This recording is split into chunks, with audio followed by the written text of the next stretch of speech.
बच्चों, online class में आपका स्वागत है।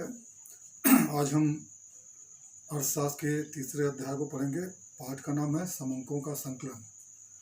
समंक से अभिप्राय आंकड़े या हम डाटा कह सकते हैं। आंकड़े या डाटा के संकलन को समंकों का संकलन कहते हैं। समंकों का संकलन दो प्रकार से होता है, प्राथमिक समंक और द्वितीयक समंक। प्राथमिक समंक और द्वितीयक समंक। प्राथमिक समंक से अभिप्राय वे समंकों से है जिन्हें अनुसंधानकर्ता द्वारा पहली बार एकत्रित किया जाता है। ऐसे समंक जिन्हें अनुसंधानकर्ता द्वारा पहली बार एकत्रित किया जाता है उसे प्राथमिक समंक कहते हैं। प्राथमिक समंक को कच्चे माल की तरह माना जाता है और इन पर विश्लेषण तथा निर्वचन के उद्देश्य से सांख्यिकी विधियों का प्रयोग किया जाता है। दूसरा है द्वितीयक समंक। द्वितीयक समंक उन समंकों को कहा जाता है जो पहले से ही किसी अन्य व्यक्ति द्वारा या संस्था द्वारा एकत्रित किया गया हो, उसे द्वितीयक समंक कहते हैं। द्वितीयक समंक के अंतर्गत हम जैसे देखें तो ग्रामीण ऋणग्रस्तता से जो प्रभावित लोग हैं उनका अध्ययन करने के लिए जब किसी के द्वारा तैयार आंकड़े का अध्ययन करके निष्कर्ष निकाला जाए तो उसे द्वितीयक समंक कहेंगे। प्राथमिक समंक के उदाहरण के रूप में हम कह सकते हैं यदि कोई व्यक्ति ग्रामीण ऋण के विषय में अध्ययन करना चाहता है तो वह जाकर लोगों से मिलता है और उनके बारे में जानकारी प्राप्त करता है, तो ये कहलाता है प्राथमिक समंक। तो ये हो गया प्राथमिक समंक और द्वितीयक समंक। अब हम देखते हैं प्राथमिक समंक और द्वितीयक समंक में अंतर। पहले है प्राथमिक समंक, दूसरे में द्वितीयक समंक। प्राथमिक समंक मौलिक होते हैं, अर्थात जिस रूप में होते हैं उन्हें उसी रूप में संकलित किया जाता है या एकत्रित किया जाता है। द्वितीयक समंक मौलिक नहीं होते, वे पहले से ही विद्यमान रहते हैं। दूसरा है प्राथमिक समंक कच्चे माल की तरह होते हैं जबकि द्वितीयक समंक निर्मित माल की तरह होते हैं। तीसरा, प्राथमिक समंक अनुसंधान के उद्देश्य के सर्वथा अनुकूल होते हैं।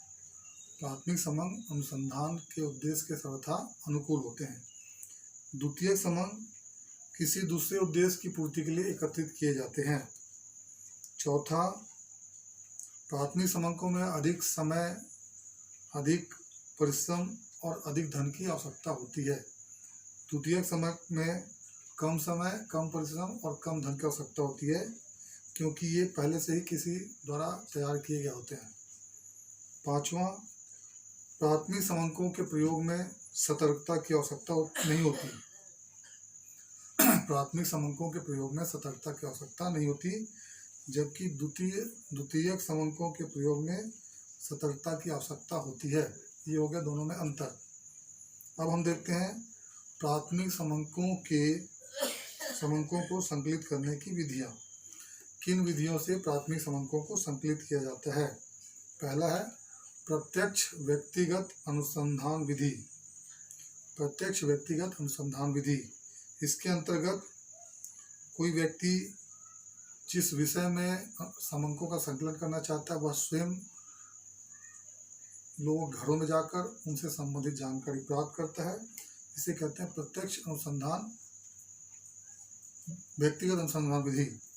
जैसे अगर कोई किसी विद्यालय में जाकर विद्यालय के भैया बहनों के द्वारा कितने मासिक खर्च किए जाते हैं, किन किन मदों पर किया जाता है, उससे संबंधित जानकारी प्राप्त करेगा तो वह स्वयं विद्यालय जाएगा और बच्चों से पूछताछ करेगा, तो ये कहलाएगा प्रत्यक्ष व्यक्तिगत अनुसंधान विधि। अब हम देखते हैं इस विधि के गुण। प्रत्यक्ष अनुसंधान विधि के गुण। पहला है उच्च स्तर की शुद्धता। इस विधि का पहला गुण यह है कि इसमें जो आंकड़े प्राप्त किए जाते हैं उसमें उच्च स्तर की शुद्धता पाई जाती है। दूसरा, मौलिकता। इसके अंतर्गत जो आंकड़े प्राप्त होते हैं, जो समंक प्राप्त होते हैं उनमें मौलिकता होती है, स्वाभाविक गुण होता है। तीसरा, लोचदार। यह विधि लोचदार है क्योंकि अनुसंधानकर्ता चाहे तो प्रश्नों में आवश्यक फेरबदल करके जानकारी प्राप्त कर सकता है। चौथा, सजातीयता एवं तुलनीयता। इस विधि का एक अन्य गुण यह है कि इसमें जो समंक संकलित किए जाते हैं वे सजातीय होते हैं और उनमें तुलना करना आसान रहता है। पांचवा, शुद्धता के जांच का अवसर। इस विधि के द्वारा जो समंक संकलित किए जाते हैं उनके शुद्धता की जांच भी संभव हो सकती है। तो धन्यवाद बच्चों, आज इतना ही, बाकी हम कल पढ़ेंगे।